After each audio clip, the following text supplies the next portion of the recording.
किसान, बदलते भारत की शान।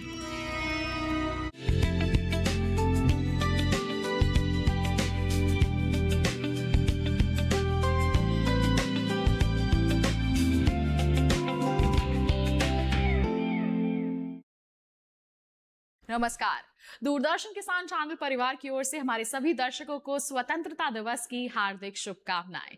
जी हां, आज हम बहुत ही खुशी के साथ स्वतंत्रता दिवस मना रहे हैं और साथ ही साथ हमारे देश के उन वीर जवानों को नमन कर रहे हैं जो अपना सब कुछ न्यौछावर करके देश की रक्षा में निरंतर लगे रहते हैं। और हमारा ये दायित्व है कि हम भी हमारे अन्नदाताओं की रक्षा के लिए निरंतर तैयार रहें और इसके लिए हम लेकर आते हैं हमारे तमाम कार्यक्रम और कृषि दर्शन कार्यक्रम भी इसी उद्देश्य के साथ आज के हमारे इस खास दिन पर हम आपके लिए लेकर आए हैं। तो स्वागत करते हैं आप सभी का कृषि दर्शन कार्यक्रम में, जिसमें खेती किसानी से जुड़ी अहम जानकारियां हम आप तक पहुंचाएंगे ताकि आप भी स्वतंत्र होकर अपनी खेती किसानी को बेहतर बना सके, उन्नत बना सके। तो फिर आइए आज के अंक की शुरुआत करते हैं।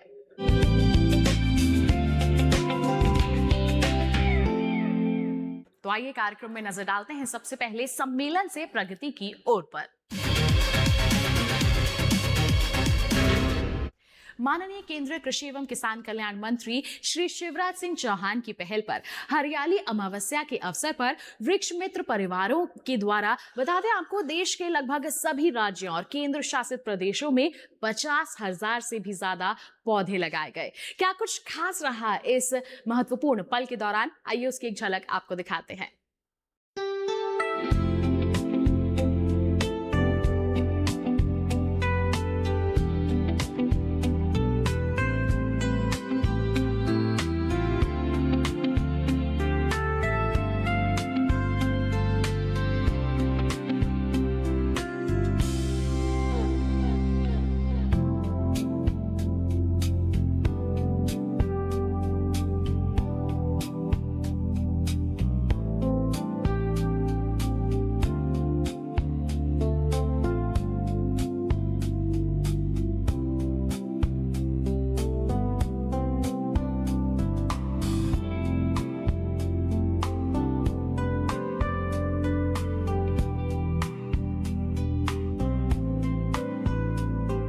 हरियाली अमावस्या हरियाली का पर्व है, प्रकृति पूजा का पर्व है,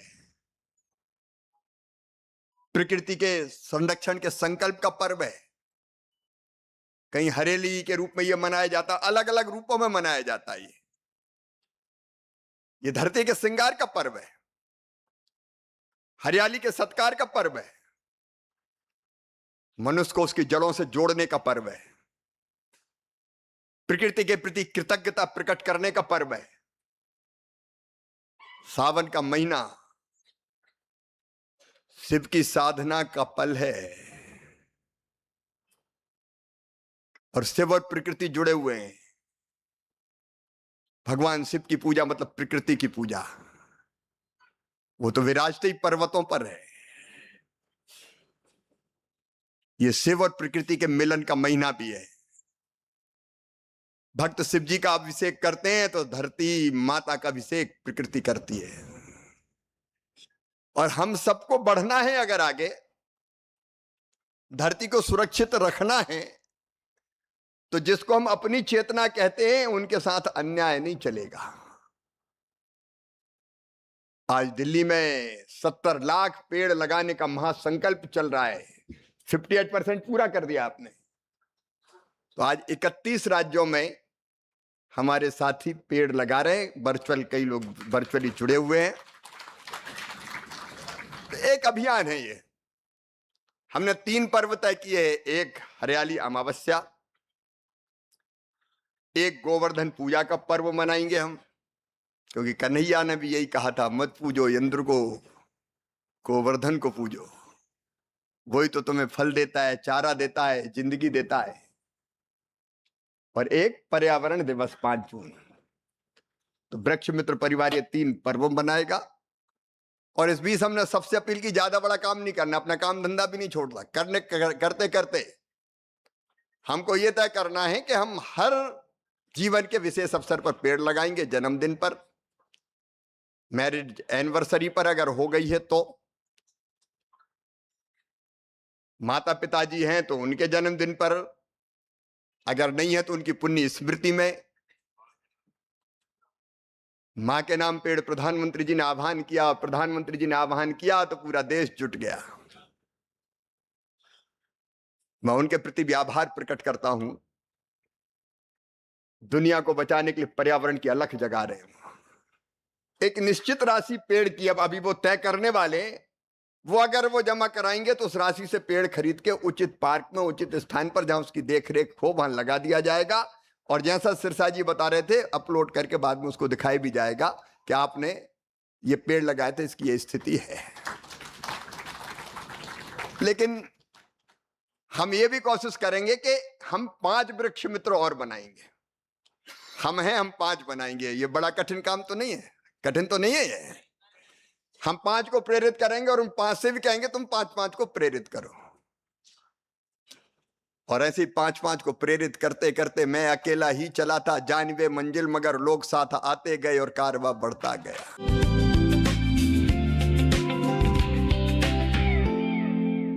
आइए अब नजर डालते हैं क्या कुछ खास है सीधा मंत्रालय से।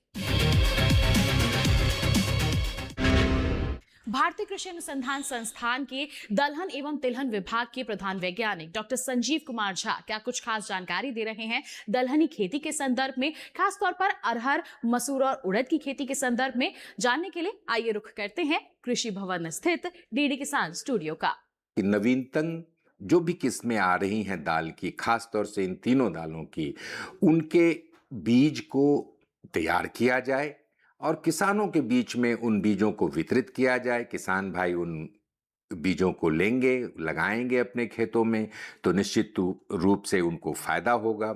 लेकिन वो बहुत सारी बातें हैं जो उसके साथ जुड़ी हुई हैं।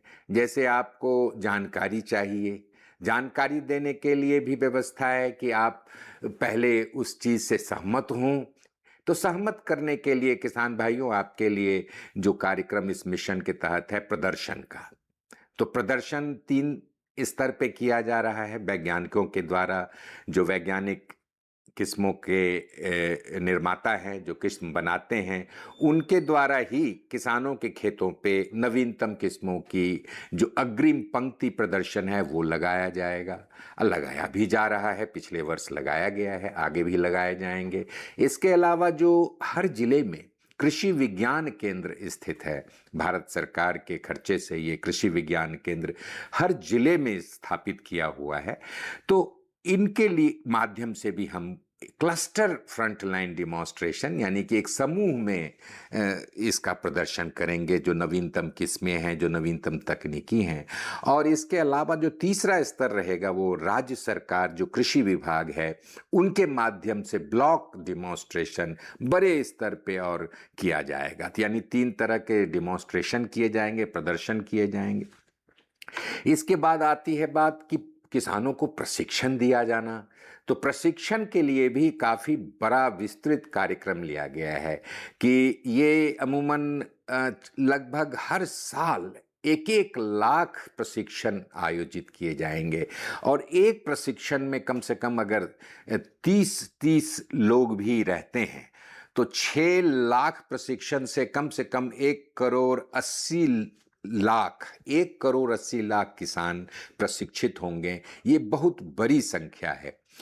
इसके अलावा जो बीज तैयार होंगे, हमने जो आपको शुरू में बताया कि अच्छे किस्म के बीज तैयार किए जा रहे हैं, तो उन बीजों को भी किसानों के बीच में वितरित किया जाएगा। और ऐसा अनुमान है कि लगभग 6 सालों में लगभग हम 370 लाख हेक्टेयर क्षेत्र में नवीनतम बीज लेके जाएंगे। और उससे कम 1.5 करोड़ से 2 करोड़ किसान भाई लाभान्वित होंगे। क्यों? क्योंकि उनके पास में नवीनतम किस्मों की अधिक पैदावार देने वाली बीज उपलब्ध करवाया जाएगा। हम ग्रामीण इलाकों में कम से कम 1000 इस तरह की प्रसंस्करण और भंडारण इकाई होगी, पैकेजिंग होगी, यानी दाल प्रसंस्करण होगा और उनकी पैकेजिंग होगी, भंडारण भी होगा। और जो उचित समय होगा उस समय आप उसकी बिक्री भी कर सकते हैं। रही जहाँ तक अब किसानों के बीच में एक आशंका रहती है कि हम उत्पादन कर लेंगे तो क्या खरीदा जाएगा, खरीदने के लिए भी कोई व्यवस्था की गई है। तो यहाँ ये बता दें कि इस मिशन में खास तौर से इन तीनों दलहनी फसलों, तुर जिसको आप अरहर कहते हैं, उड़द और तीसरा मसूर, इन तीनों के लिए जिन किसान भाइयों ने 2 संस्थाएं नामित की गई हैं, एक है नेफेड, दूसरा है NCCF। तो ये दोनों संस्थाओं के जो पोर्टल हैं उस पे आप जाकर के पंजीकृत हो जाएं।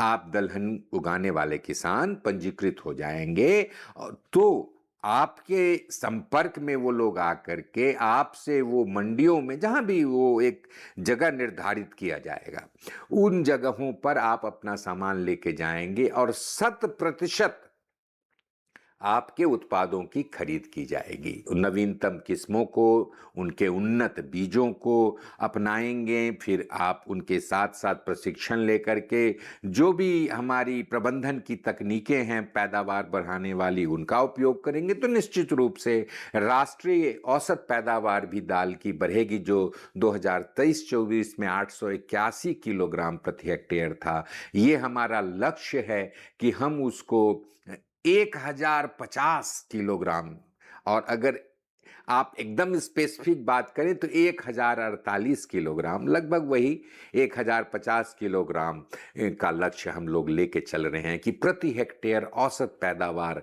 और ये 25-26 में हमने देखा है कि ये लगभग 881 से लगभग 76 किलोग्राम बढ़ गया है और 167 किलोग्राम बढ़ाने का हमारा लक्ष्य है। यानी 35 लाख हेक्टेयर क्षेत्र बढ़ेगा, 83 लाख टन पैदावार उत्पादन बढ़ेगा और जो हमारी औसत पैदावार है वो 167 किलोग्राम से बढ़ेगा। राष्ट्रीय औसत पैदावार भी दाल की बढ़ेगी, जो 2023-24 में 881 किलोग्राम प्रति हेक्टेयर था। ये हमारा लक्ष्य है कि हम उसको 1050 किलोग्राम, और अगर आप एकदम स्पेसिफिक बात करें तो 1048 किलोग्राम, लगभग वही 1050 किलोग्राम का लक्ष्य हम लोग लेके चल रहे हैं कि प्रति हेक्टेयर औसत पैदावार। और ये 25-26 में हमने देखा है कि ये लगभग 881 से लगभग 76 किलोग्राम बढ़ गया है और 167 किलोग्राम बढ़ाने का हमारा लक्ष्य है। यानी 35 लाख हेक्टेयर क्षेत्र बढ़ेगा, 83 लाख टन पैदावार उत्पादन बढ़ेगा और जो हमारी औसत पैदावार है वो 167 किलोग्राम से बढ़ेगी।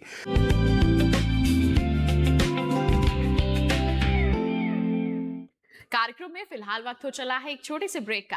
आप कहीं मत जाइए, हम जल्द ही हाजिर होंगे। बने रहिए दूरदर्शन किसान चैनल पर, देखते रहिए कार्यक्रम कृषि दर्शन।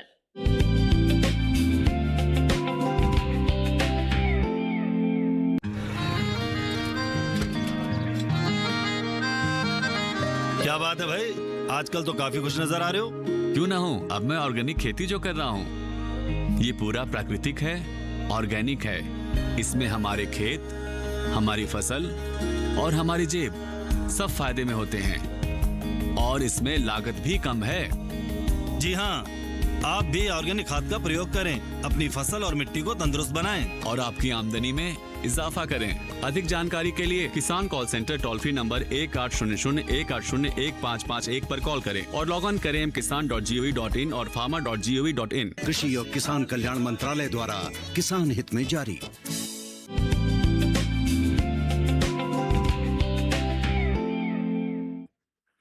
ब्रेक के बाद दूरदर्शन किसान चैनल के कार्यक्रम कृषि दर्शन में आप सभी का फिर से स्वागत है। आइए कार्यक्रम को आगे बढ़ाते हैं, नजर डालते हैं सेगमेंट विज्ञान और किसान पर।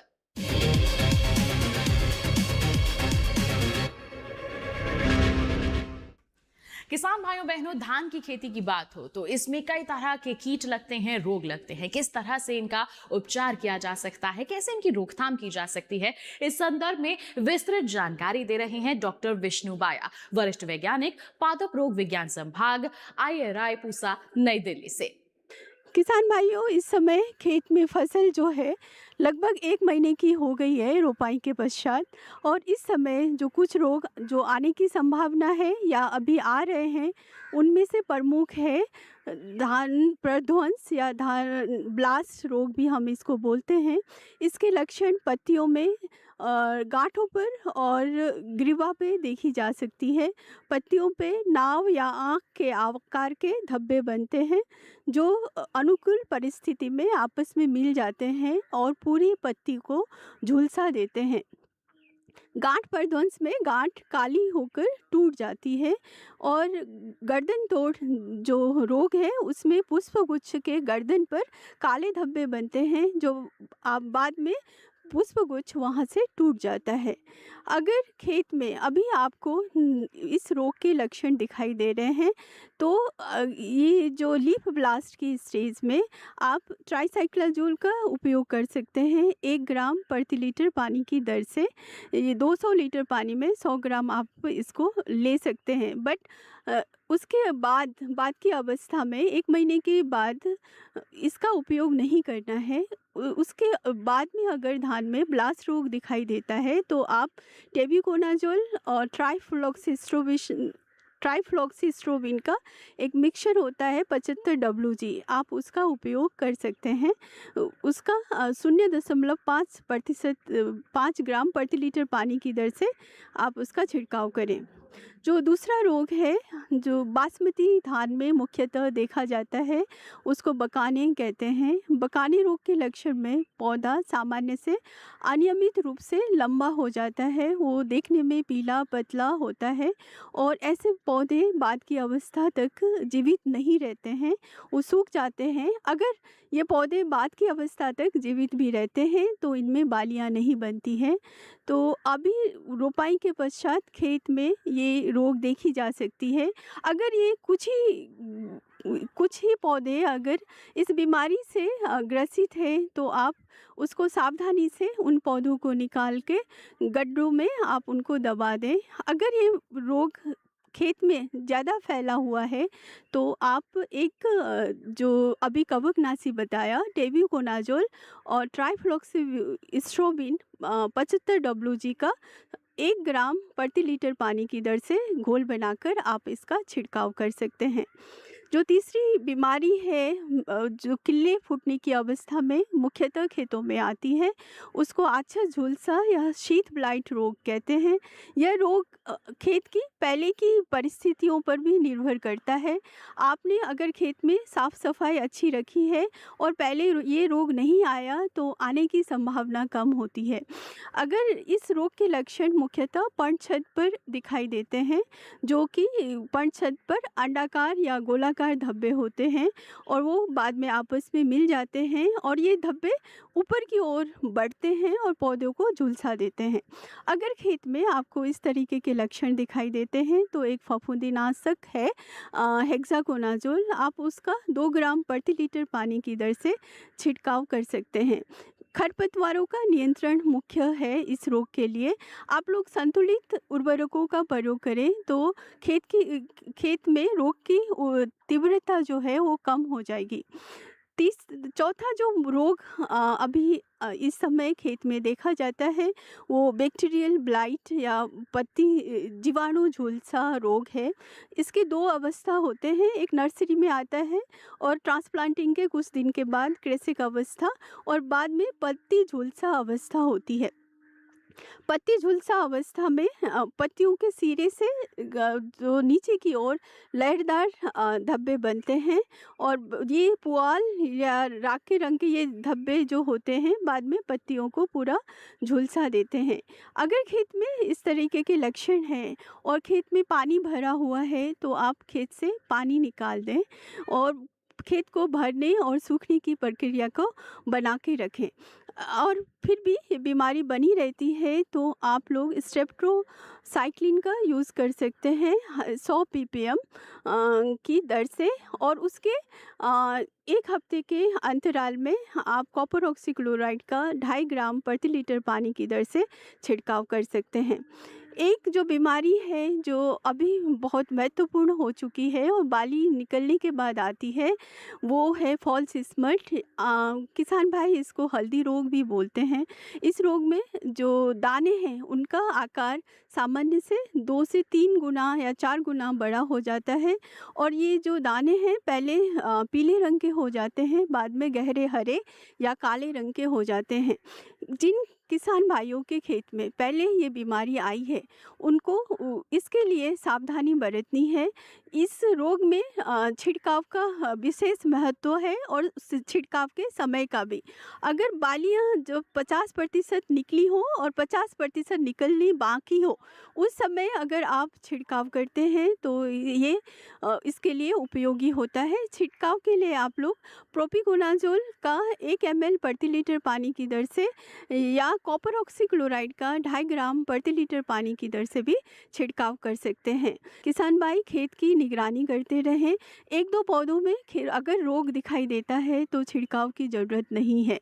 जब ये रोग लगभग 5% पौधों में दिखाई दे तभी उपयुक्त कवकनाशी का रोग पहचान कर ही छिड़काव करें।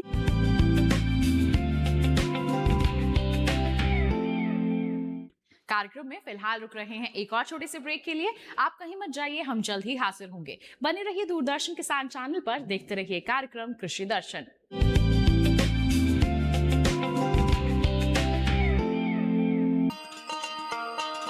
किसान भाइयों गांठ बांध लो, गांठ बांध लो, बात बहुत है काम की, समृद्धि के पैगाम की। मिट्टी के मिजाज को समझो, मिट्टी के हर राज को समझो, मिट्टी की तुम जांच कराओ, मुफ्त सॉइल हेल्थ कार्ड ले जाओ।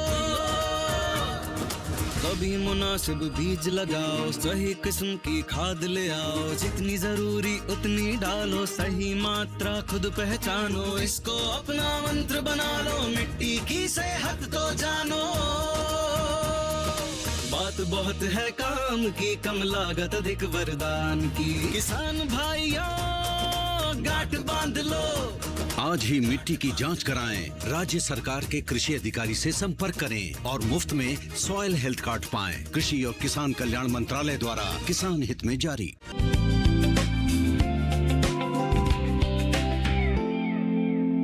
ब्रेक के बाद दूरदर्शन किसान चैनल के कार्यक्रम कृषि दर्शन में आप सभी का फिर से स्वागत है। आइए दिखाते हैं आपको सेगमेंट फार्मिंग इंडिया।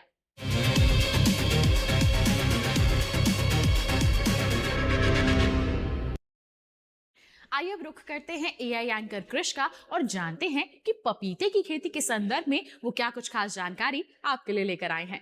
नमस्कार किसान भाइयों और बहनों, मैं हूं आपका एआई एंकर कृष। आज हम बात कर रहे हैं पपीते की खेती के बारे में।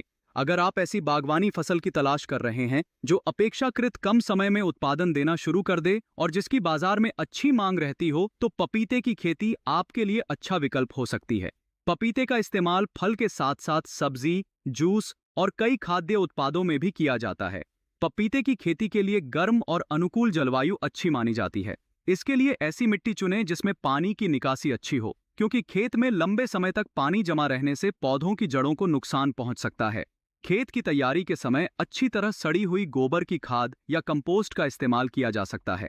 पपीते की अच्छी पैदावार के लिए स्वस्थ और प्रमाणित पौध तैयार करना बेहद जरूरी है। पौधों की रोपाई करते समय पर्याप्त दूरी रखें ताकि उन्हें धूप और हवा अच्छी तरह मिल सके। शुरुआती अवस्था में नियमित सिंचाई और खरपतवार नियंत्रण पर विशेष ध्यान दें। बारिश के मौसम में जल भराव से बचाने के लिए खेत में उचित जल निकासी की व्यवस्था जरूर रखें। पपीते में वायरस जनित रोग, जड़ सड़न और कुछ कीट फसल को नुकसान पहुंचा सकते हैं, इसलिए पौधों की नियमित निगरानी करें और पत्तियों के रंग या आकार में असामान्य बदलाव दिखाई देने पर तुरंत कृषि विशेषज्ञों की सलाह लें।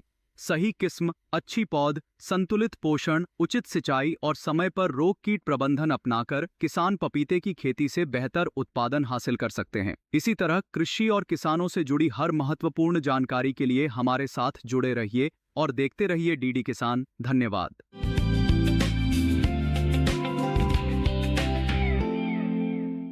आज हम बात करने वाले हैं मृदा स्वास्थ्य कार्ड योजना के बारे में। एक ऐसी योजना है जो आपकी खेत की जो मिट्टी है उसकी सेहत को बयां करती है। जी हाँ, इसके तहत मिट्टी की जांच की जाती है, एक रिपोर्ट कार्ड तैयार की जाती है, उसकी सेहत कितनी अच्छी है, क्या उसमें कमियां हैं, इसको बताया जाता है हमारे किसानों को, जिससे वो ठीक कर सकते हैं। जी हाँ, जिन पोषक तत्वों की कमी है उसकी आपूर्ति की जा सकती है। तो किस तरह से ये योजना आपके लिए लाभकारी साबित हो सकती है, आइए जानते हैं सेगमेंट फार्मिंग इंडिया में।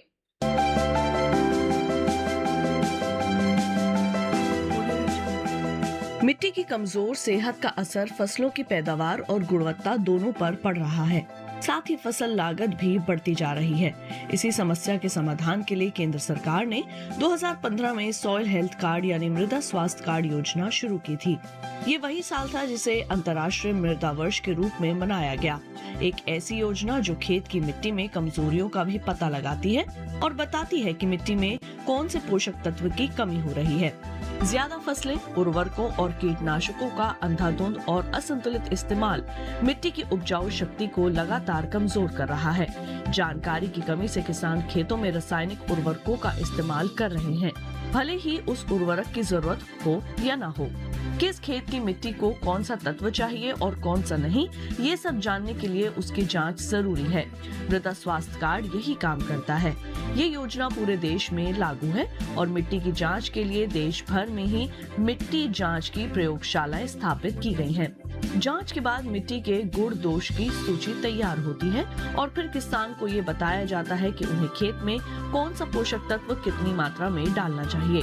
परीक्षण से ये भी पता चल जाता है कि किसान को कौन सी फसल बोनी चाहिए। अगर किसान कोई और फसल बोना चाहे तो अधिकारी फिर उस फसल के हिसाब से पोषण का सुझाव देंगे। ये योजना सभी 14 करोड़ किसानों के लिए बिल्कुल मुफ्त है। फरवरी तक के आंकड़े से पता चलता है कि 2019-20 के दौरान मध्य प्रदेश, छत्तीसगढ़, गुजरात, महाराष्ट्र, पंजाब, राजस्थान, हिमाचल प्रदेश और झारखंड के अलावा कई और राज्यों में 100 के 100% किसानों को ये योजना के तहत कवर कर लिया गया है। केरल में 90 से 95%, जबकि उत्तर प्रदेश और हरियाणा में 85 से 90% किसान इस योजना का हिस्सा हैं। अध्ययनों से पता चला है कि इस कार्ड की सलाह पर की गई खेत से लागत में 8 से 10% की बचत हुई है। इस कार्ड का एक पोर्टल बना हुआ है, किसान वहां से भी अपना कार्ड प्रिंट करवा सकते हैं। इस पोर्टल पर 21 भाषाओं में खेती के बारे में बहुत सी जानकारियां उपलब्ध हैं। किसानों के लाभ के लिए प्रशिक्षण, प्रदर्शनी और किसान मेलों का भी आयोजन किया जाता है। 2019-20 के दौरान आदर्श ग्राम विकास के नाम से एक परियोजना शुरू की गई है, जिसके तहत खेतों से मिट्टी के नमूने उठाए गए। परियोजना के तहत हर ब्लॉक से एक गांव लिया जाता है और वहां मिट्टी के नमूने जमा करके उनकी जांच होती है। इस तरह हर गांव में 1 हेक्टेयर रकबे की जमीन से नमूने लिए जाते हैं।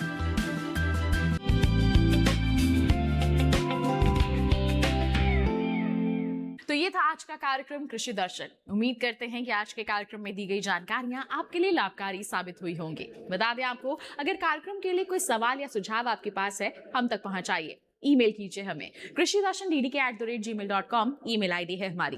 पत्र लिखिए हमें, पता है हमारा कृषि दर्शन, कमरा नंबर 58, CPC दूरदर्शन, खेलगांव, नई दिल्ली 110049। और इसी के साथ आपको बता दें कि आप दोबारा भी देख सकते हैं हमारा ये कार्यक्रम। टीवी स्क्रीन पर दिखाई जा रहे इस QR कोड को स्कैन कर लीजिए, सीधा पहुंच जाएंगे हमारे YouTube चैनल पर और तमाम जानकारियां आप पुनः हासिल कर पाएंगे। तो इसी वादे के साथ कि अगले अंक में हम फिर होंगे हाजिर ऐसी ही महत्वपूर्ण जानकारियां लेकर। तब तक के लिए दीजिए इजाजत, लेकिन आप बने रहिए दूरदर्शन किसान चैनल पर। नमस्कार।